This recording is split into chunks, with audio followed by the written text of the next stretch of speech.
Welcome back to DR Sports Talking Tactics, and even though this is a neutral show, I don't think either of us can pretend that we're particularly happy with the way the weekend's gone. I'm fine. Are you fine? Yeah, this is normality for me. This is 22 normal. shots at home to Brighton after 60 minutes? Yeah, I'm happy for Brighton.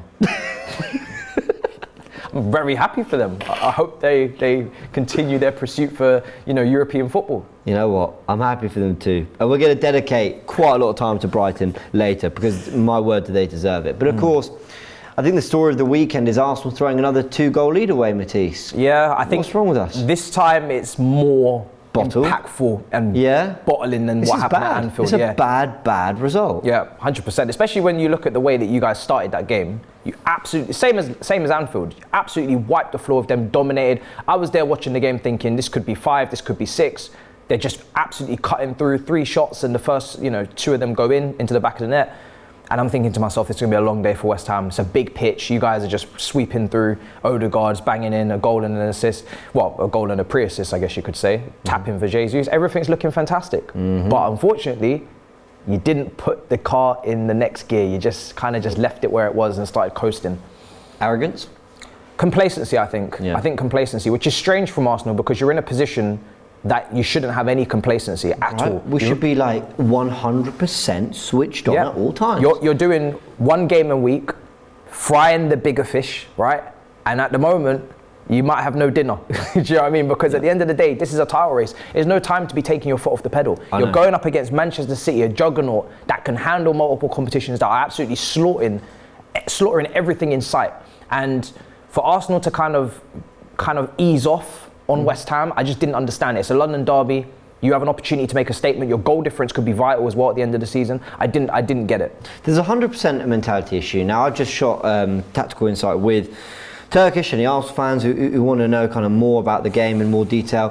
One of the things I showed was that in the 10 minutes before Liverpool's first goal at Anfield and in the 10 minutes before West Ham's penalty against Arsenal at the London Stadium, there's a massive drop-off from the amount of shots we had to not having, in the 10 minutes before both Liverpool and West Ham got their first goals against us, we didn't have a single shot, we didn't have a single big chance, we didn't have a single, our ball recoveries dropped dramatically against Liverpool, our ball recoveries are 19, it drops down to like 2 or 3 or something. Yeah. The intensity drops and the numbers show it, but I don't understand why. We could do numbers and all that, obviously this is a tactic show, but that's a mentality thing. Like that is a concentration thing. And Declan Rice is pressing Partey, and Partey's thinking, I'll flick the ball over him because we're 2-0 up and we're cruising here in the sun in London. And Gabriel's going to ground, even though I've got to be honest, I actually don't think it's a penalty, but you go to ground, you're asking a question.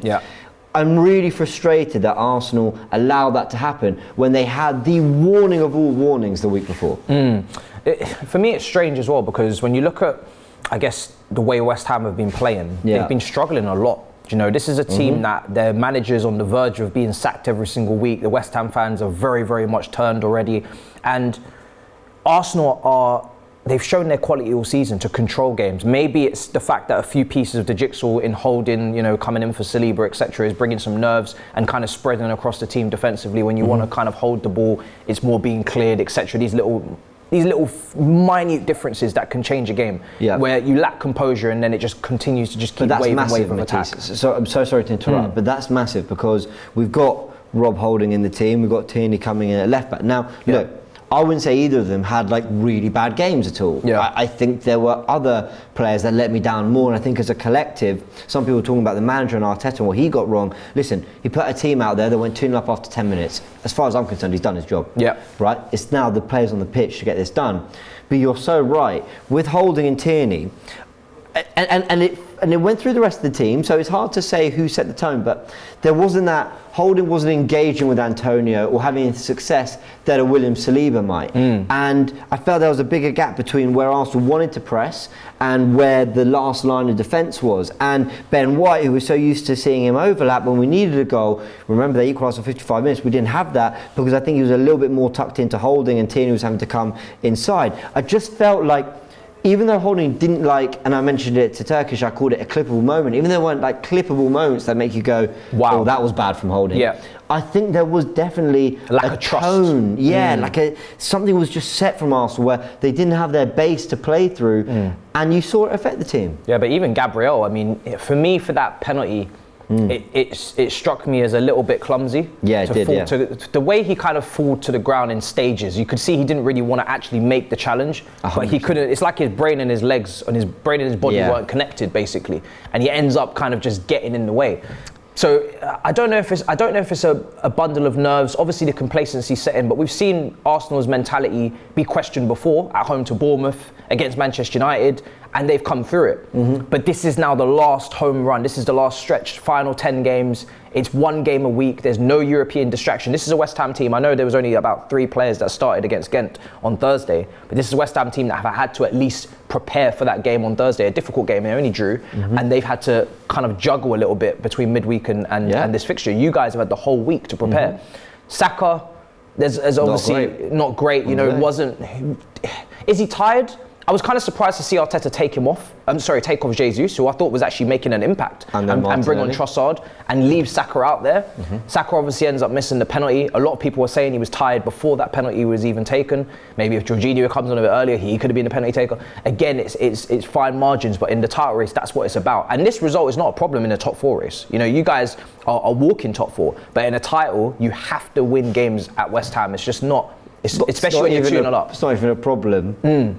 10 years ago. No. Like it's just that you can't slip up, because where this has left us, Arsenal, is how about this? 9 games unbeaten.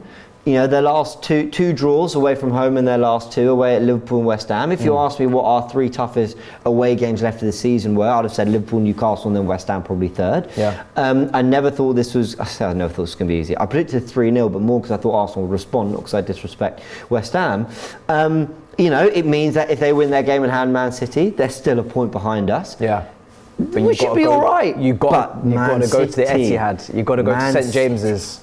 They're just relentless. Yeah. But even if we had to go to the Etihad and Man City, so the Etihad and Newcastle, again, in another season, you'd go, okay, but they'll drop a point somewhere. Or what, but you just don't see that happening. And so this feels like a real it feels like a defeat. I'm sorry. No, 100%. It feels like a concession of the title. I think because you guys have been 2-0 up in the last 2 games, and you've gone and been pegged back to 2-2, I always say not every point is the same, especially in these situations. Obviously, mathematically, it is exactly the same, but I think if you come back from 2-0, you can take something from that. You're on an upward trajectory in terms of the match, and you've come back and showed a mentality to get back into the game. When you've kind of fumbled a bag and dropped 2 points because you were leading twice in a row in 2 weeks, I do question whether or not that's going to impact the players. And if they take the lead again, are they going to question themselves? Are they going to doubt themselves? This is what we're going to see in the coming games. Obviously, you've got Southampton at home next. You should be beating them. That shouldn't even be a conversation. But then after that, it gets interesting.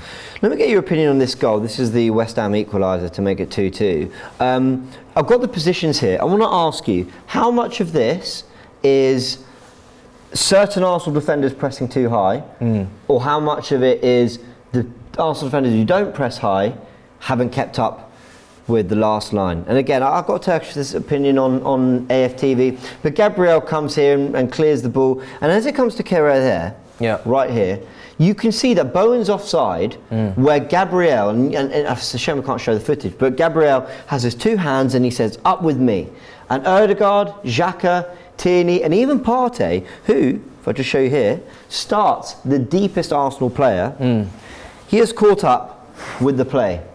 But Holding and White are playing them onside. And so when this ball comes back in, Gabriel's retreating to get back. Having said that, Bowen is in acres of space that I feel like a Tierney and a Gabriel should really be defending. So where do you sit with it? For me, it's all about leadership, right? Communication. Because at the end of the day, Tierney's been captain before, right? So maybe he's the biggest leader in that defence. Gabriel's been playing all season. Holding is the new one in there, and he's the one that's left, you know, in no man's land. In that position, against a West Ham team, I can understand why Arsenal are trying to play them offside. At this point, West Ham are doing long throws, they're putting the ball into the box. That's what they should have been doing anyway. They're getting physical and they're making things difficult aerially because you guys are not getting the ball on the ground and playing the way you want to play. So I can understand why Gabriel just doesn't want to get involved in that again and just get everybody offside. But it's up to, for me, and maybe the goalkeeper's got to speak on this as well. We speak about Ramsdale in terms of communication, leadership. He's always screaming, he's always very animated. Everybody's got to push up together. And if not everybody does, it falls on the leader in that team, the senior defender in that team. I don't know who your senior defender would be out of Gabriel. I think it is Gabriel. You'd say Gabriel? Because really, we're trying to draw it. Oh, can we? Oh no, it's a wonky line. That doesn't look good. Hold on, let's try this again. It's not the first time this season we've seen. That's very true, actually. At least I'm drawing the lines. See, that's where Partey's playing them offside, and that's where Bowen would be off.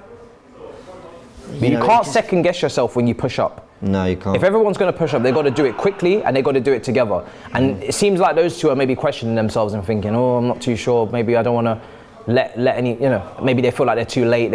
I don't know. It's a strange one. Yeah. It's a strange one. Yeah, listen, I think it's one of those, they just need to all do the same thing. The opening goal where Arsenal are playing fluid football and everyone's moving around, that's great. That's everyone on the same wavelength. Yep. You have to be when you're defending as well. Let's give some credit to West Ham. We're going to look at it in two ways. Let's start with the West Ham 11 because he went with a 4-3-3, Moyes, and he's criticised for being a little bit too negative at times. Yep. He's criticised for trying not to lose games rather than win them. This is a game and an 11 that I think was out there to try and take it to Arsenal, and it looked a dangerous way to play the game after the first 10 minutes. Had Arsenal done their job, maybe it would have proved that way, but at least when the chips were down and things got difficult for West Ham, they had the players on the pitch that could do something. Yeah. No, when I saw the lineup, I immediately noticed that it was very attacking. Usually Moyes will drop an extra creator in this team and he'll go and play like a Downs or someone, but he's really gone very bold with Paqueta playing in there as well. Souček is obviously, even Souček was pressing quite hard up the pitch I saw as well, and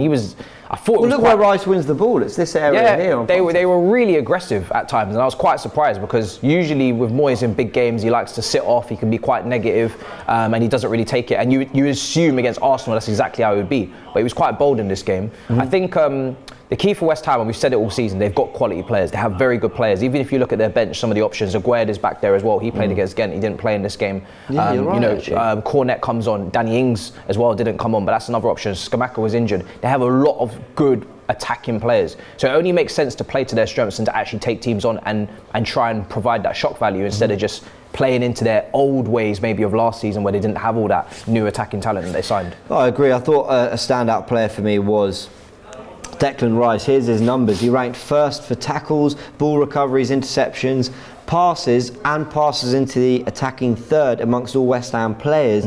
But, as I've got with the star here, also ranked first amongst Arsenal players for ball recoveries, tackles and interceptions. He was defensively the best player on the pitch, Declan Rice.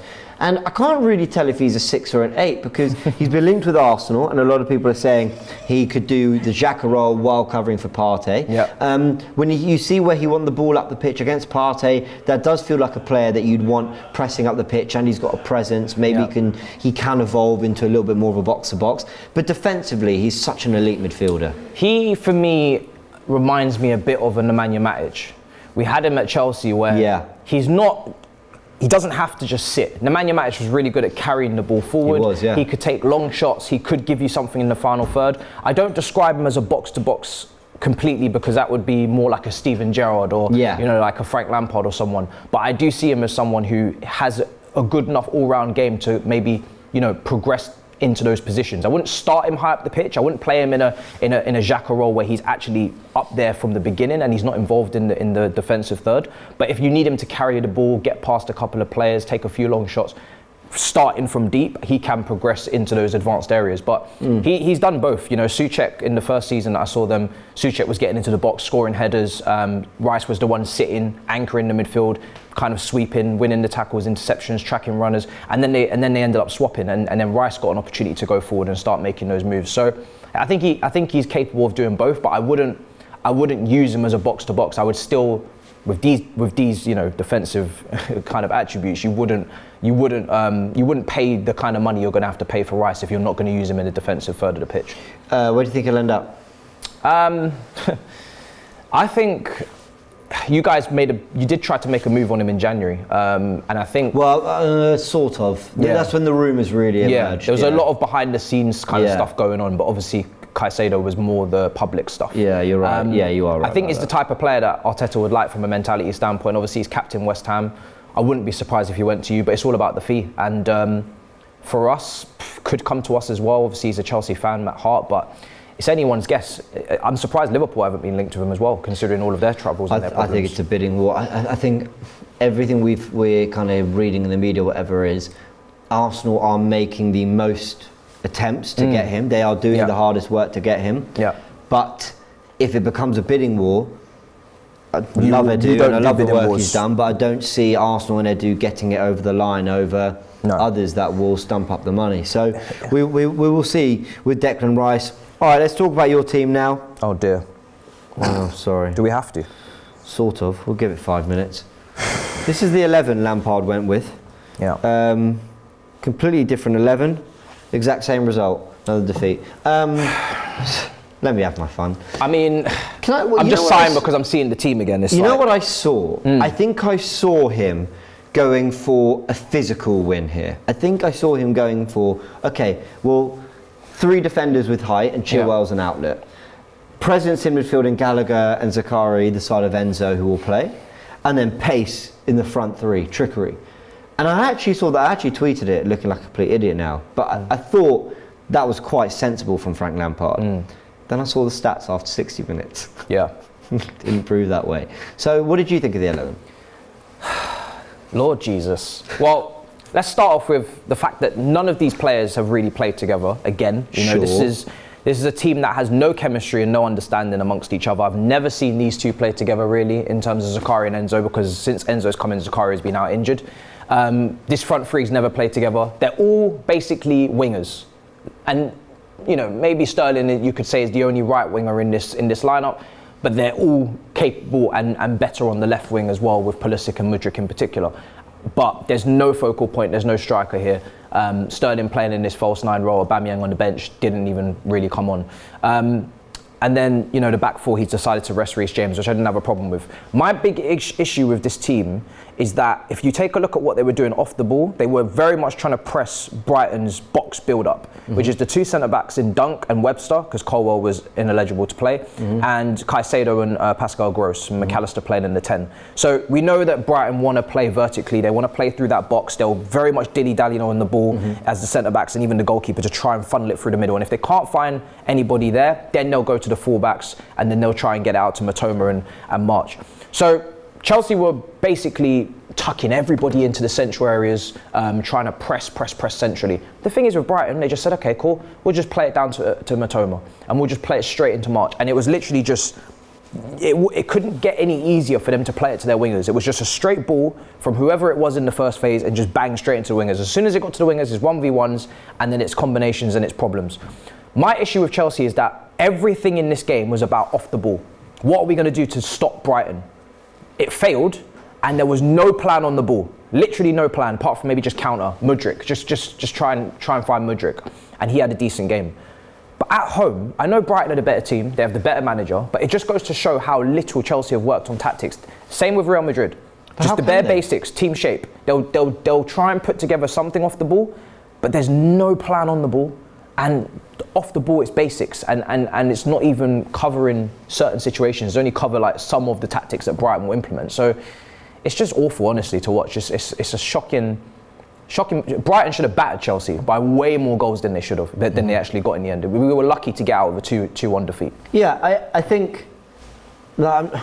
I know on the face of it, it is surprising that Chelsea lost a game of football at home to Brighton and were so comprehensively outplayed. I don't think it's that surprising that football's evolved so much that Guardiola, yes, he spent money on world-class players. Yes, Liverpool have had world-class players. But more than anything, the reason they're getting higher points tallies than anyone in Premier League history in what I believe is a more competitive league than ever, is because systems are so crucial. And I looked at the Chelsea transfer window and I said I didn't really see £600 million worth of improvement. And you could imagine what Twitter was like. And I thought, but you know, I'm not that surprised. I mean, of course the 11 looked different to last week and then the game before. And of course there was no coherence. And of course it doesn't look like they've worked on tactics, because apparently you're having to play 2 different 11-a-side games in training just to get everyone on a pitch and get in some minutes. You need to, and then there's a third 11 that can't get on because when they're playing each other, because there's 35 players in the squad. But there you go. So it's a real mess. But Brighton are just a better football team. the way that they move the ball about, Brighton, is insane. Pep complimented De Zerbi and the Brighton team for having the best build-up play in Europe. And usually when Pep throws out compliments, you have to take it with a pinch of salt. He might just be kind of bigging people up for no reason. But when you watch Caicedo and you watch the way in which they're willing to take the ball in tight spaces, they're so confident, they're just bopping it. And they're just waiting until somebody moves out of position and they'll just carve you open. And they came to the bridge, and honestly, I actually enjoyed watching them play. Even though it was my team getting destroyed and slapped, I was actually enjoying watching them, because I was like, I feel a sense of pride, almost, that a team that can lose Basuma, lose Cucurella, lose Ben White, lose all of these players, lose the manager, unaffected. If anything, they're just better. They've actually improved. And then they bring on a player off the bench who nobody's heard of before, really, from Paraguay. He's only just come in really through the ranks this season, and he scores a screamer, and that's the next unearthed talent that Brighton have now scouted. And there's more coming. There is, and they absolutely deserve to be where they are. Now, I was going to put these all into a graphic, all these numbers I'm going to deliver, and credit Opta Analyst. Go check out theanalyst.com. But I may as well, for the first time on the show, just whip up my Google search and just show you, because here's Premier League stats for 22-23, and you can read plenty of stuff. You can even look at data on particular players here. But what I want to show here, if we just go to start with expected goals. Expected goals, Brighton sit 4th for expected goals in the Premier League, deserving to absolutely be up there. They should have won last week against Tottenham as well. Absolutely should have. Robbed. This I find really interesting. Team sequence styles. In terms of team style comparison, look where Brighton rank. Funnily enough, Chelsea are there. But Brighton, much more similar to Arsenal, but in the direction of where Man City are. Two teams that are leading the title race right now. And this obviously looks at passes per sequence and direct speed. Anyway, go check out the analyst for more. But very interesting where they sort of rank there. Then we go here.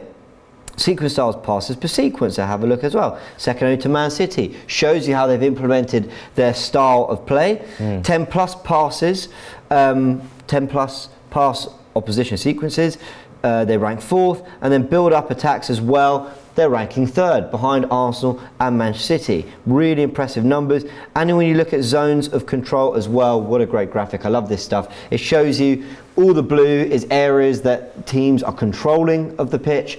White is everything that's been contested, and red is everything that they are losing to the opposition. But when you look at Brighton, right here, as you can see, they are dominating most areas of the pitch. I think only Man City look better in terms of these graphics. They deserve to be where they are. They do.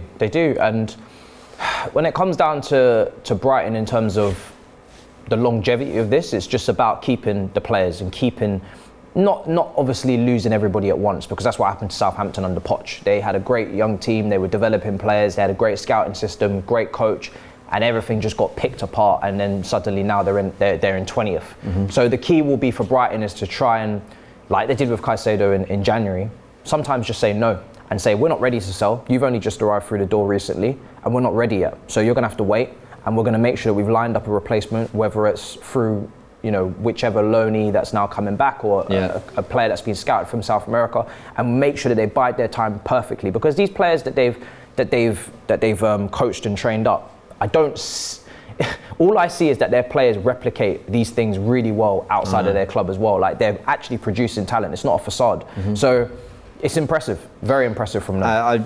How many months have we been doing this show now? I never plug my channel, but I am working on a video where basically I'm looking at Brighton's future, because the sad thing about the Premier League and the way that it kind of operates is that Brighton might not have that long at the top or competing the way they are because of the nature of the league. But I did want to take time to give them the credit they absolutely deserve, because they've been fantastic. And you're right, with everything that's been plucked from them, the way they've responded is fantastic. We're going to end on talking about Bournemouth's win at Tottenham, and we're going to talk about Villa Newcastle very quickly. First thing I want to just show is Bournemouth's results, and credit to us actually, who gave them credit a couple of weeks ago, I think, when they beat Liverpool, but also a bit before we've been saying, they're going under the radar, Bournemouth. We talked about the relegation battle last week. When you look at some of these results, a draw with Newcastle at home, a win at Wolves. Okay, they lost to City. They nearly got something at Arsenal. They beat Liverpool. They lost to Villa. Fine. They beat Fulham though. They then lost at Brighton. Cool. But then they go to Leicester and they win at Tottenham. I think the key results is beating Leicester and beating Wolves, a team in and around them, getting those wins, beating Fulham as well at home. I think this is just a huge credit to Bournemouth. They're really, really turning things around. And what a job O'Neill's doing there. And they've had an investment in January that's come through to them. Let me just ask you about this as well, though. Spurs coaching staff. Here's a little statement from November 2021 when they appointed Antonio Conte. We are pleased to confirm the appointments of Christian Stellini, Ryan Mason, Gianluca Conte, Constantino Carratti, Gianpiero Ventrone and Stefano Bruno to Antonio Conte's coaching staff. They're all still there. I mean, what does sacking the man do if ultimately everything around is still Conte? I think his position became untenable because of the way he was speaking publicly. I agree. Because they wanted to sack him. There's obviously the fact that he's on a lot of money. He was one of the highest paid coaches. He clearly didn't care about Tottenham and progressing them and trying to save their situation. And that's shown in the cup games as well, with some of the substitutions and with some of the methods that he deployed against Sheffield United, I think it was, where they went out, and obviously against Milan as well. But you're right. When you don't remove everybody in that coaching setup, all you're going to do is just continue to keep regurgitating the same thing, only these guys have less pedigree, less reputation, and less of a voice in the changing room, most likely, less influence. But Tottenham... I mean, you can't sack a whole coaching team, can you? How many have Chelsea lost? You can. What, mid-season? It's expensive, but you can. I mean, we obviously sacked Potter. We brought in a lot of people with him. A lot of those people, not just coaching staff, but also behind the scenes, head of recruitment, etc. But Bruno has been removed as well, and he's still being paid. And then Lampard's come in and brought Joe Edwards and brought, Chris Jones and brought Ashley Cole and all of these people. But that's the way to do it, right? You can't get rid of everyone. But they've literally got Conte light here. They've got the Conte setup. They've got everything Conte, except without Antonio Conte. Yeah. So I don't, and I was saying that they were right to get rid of him, but I almost think you either turn him around and go, listen, mate, just fight for top four, get us over the line, and you can go. Hell, I'll give you a bonus for Leo. I don't care if you get us top four. And then you take all your stuff, because a lot of these contracts expire in summer 2023. But just getting rid of the one man, at least what Chelsea have done, while it's not had any actual uplift in results, at least what you are getting is Lampard with a few familiar faces and a fresh idea. This feels like, I don't know, stale. It just feels more of the same. And this is why I don't have them to make top four. I mean, none of these names have the credentials to lead any team in any sort of serious fight for top four anyway, with the competition around them. But I just don't feel like Tottenham, I mean, they should have lost last week. They should really be looking at back-to-back defeats. They have got results where they shouldn't have quite a few times this season. I agree. But I just don't think the motivation is really there. And you can see it amongst the fans as well. When you speak to Tottenham fans, they don't really care about top four, which is kind of crazy, right? You'd think Tottenham fans would actually care. Does it have something to do with... No, they're looking at the bigger picture. Yeah, bigger picture. Does it have something to do with the fact that Arsenal are top of the league as well? And that's just, what is top four when someone so close to you could potentially win a league? I don't know. Is that influencing things? Maybe if Arsenal were in a top four race with them, there would be a lot more, fanfare around it. It would be more, a battle and more rivalry. But yeah, they seem to have had enough of it to be sick of it, and I can understand why. Every time they make top four, they don't capitalise on it. They don't do anything with it. They honestly waste a space when they're in the Champions League. They don't do anything in that competition since Poch. So may as well give it to someone else.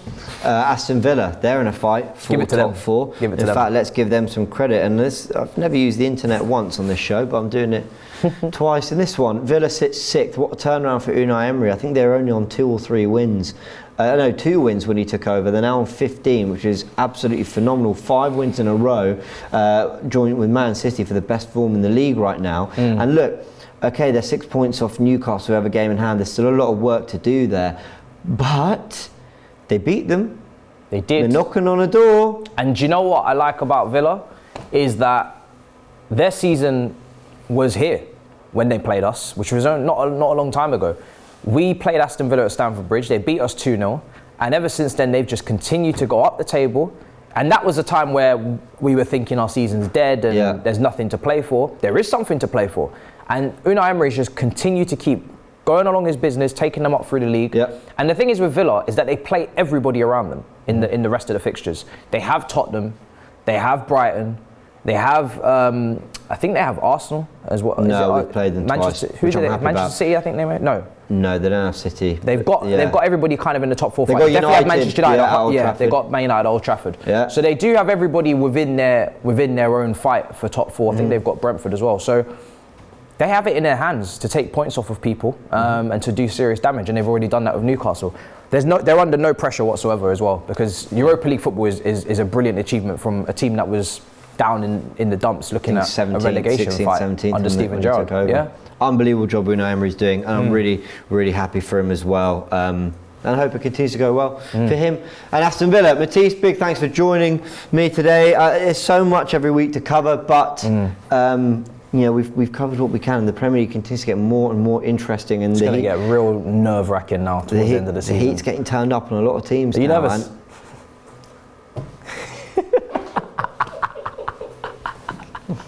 That's all I needed to know. That's all I needed to hear. That silence is deafening.